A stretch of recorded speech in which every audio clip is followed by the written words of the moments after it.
अस्सलाम वालेकुम व्यूवर्स।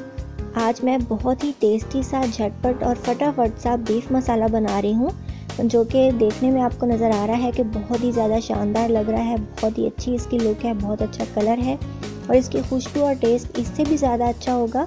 तो ये बहुत ही ज़्यादा जल्दी बन के रेडी हो जाएगा। स्पेशली अगर आप इसको कुकर में बनाएंगे तो फिर तो बहुत ही ज़्यादा जल्दी बनेगा, लेकिन आज मैं इसको पतीले में ही बना रही हूँ।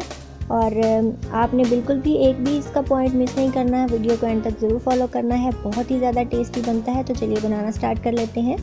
बिस्मिल्लाहिर्रहमानिर्रहीम। मैंने बीफ लिया है सबसे पहले, इसके साथ थोड़ा सा फ़ैट और बोन्स मिक्स है। आप चाहें तो बोनलेस भी ले सकते हैं। ये मैंने 1 किलो लिया है। इसके अंदर मैं डाल रही हूँ पानी मैंने 4 ग्लास ऐड किए हैं, लेकिन अगर आप कुकर में बनाओगे तो आप पानी कम डालिएगा। इसको गलने में तकरीबन 40 से 45 मिनट लग जाते हैं, इसलिए इसमें हमने थोड़ा सा ज़्यादा पानी ऐड करना है।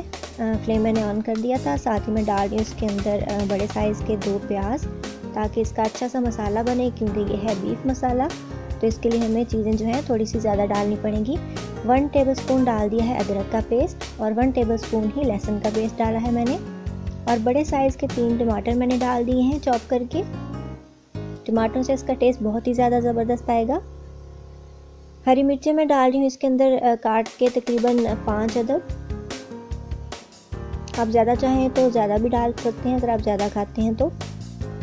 1 तेज़ पत्ता लिया था मैंने और 1 टेबलस्पून डाला है ज़ीरा, जो कि भुना हुआ था। और 1 दालचीनी का टुकड़ा है, 4 से 5 लौंग डाले हैं। साबुत मसालों में यही कुछ डाला है मैंने। उसके अलावा मैंने आधा चम्मच इसमें नमक, आधा चम्मच लाल मिर्च पाउडर और थोड़ी सी हल्दी डाल दी है। और इसके बाद कर दिया है इसको मिक्स करने के बाद हम इसके ऊपर इसका ढक्कन लगा देंगे। इसको मीडियम आंच के ऊपर पकने देंगे और 10-12 मिनट गुजरने के बाद हम इसको थोड़ा थोड़ा साथ साथ चेक करते रहेंगे, थोड़ा सा हिला देंगे। तो लिड लगा के हमने इसको मीडियम फ्लेम पे पकने देना है, लेकिन मीनवाइल हम इसको चेक ज़रूर करते रहेंगे। पानी साथ साथ रिड्यूस होता रहेगा। पानी हमने बिल्कुल ड्राई कर देना है, गोश्त गल जाना चाहिए हमारा। ये पानी बिल्कुल ड्राई हो चुका है, गोश्त गल चुका है। इसके अंदर थोड़ा थोड़ा फैट भी आपको नज़र आ रहा होगा, लेकिन हमने डालना है इसके अंदर कुकिंग ऑयल आधा कप इसको भूनने के लिए। और कुकिंग ऑयल ऐड करने के बाद इसको मैं भून रही हूँ बहुत अच्छे तरीके से। तकरीबन 5 से 7 मिनट तक हमने इसकी अच्छे तरीके से भुनाई करनी है, ताकि ये बहुत ही ज़बरदस्त सा हमारा बीफ मसाला रेडी हो। अगर हम इसको अच्छे तरीके से नहीं भूनेंगे तो हमारे जो प्याज हैं वो मीठा टेस्ट देंगे।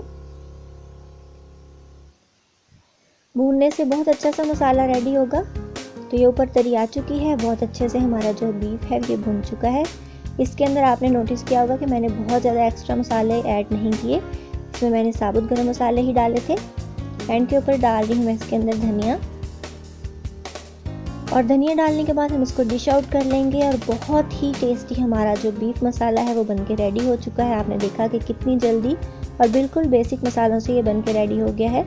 और मैंने इसमें काली मिर्चें, गरम मसाला वगैरह बिल्कुल भी नहीं डाला, क्योंकि उससे उसका कलर थोड़ा सा डार्क हो जाता है। बहुत ही अच्छा सा, बहुत खुशनुमा सा हमारा बीफ मसाला बन के रेडी है। आप इस तरीके से ज़रूर बना के एंजॉय कीजिएगा, ये बहुत ही ज़्यादा टेस्टी बनता है। और जैसे कि आपने देखा कि बहुत ईजी भी है बनाने में, तो खाने में भी ये इतना ही टेस्टी होगा। तो आई होप कि आपको आज की रेसिपी अच्छी लगी होगी। अगर आपको मेरी वीडियोस अच्छी लगती हैं तो चैनल को जल्दी से सब्सक्राइब कीजिए। मुझे दुआ में याद रखिए। मिलेंगे इंशाल्लाह नेक्स्ट वीडियो में किसी बहुत ही टेस्टी, इजी और डिलीशियस रेसिपी के साथ। So till then take care, good bye, अल्लाह हाफिज़।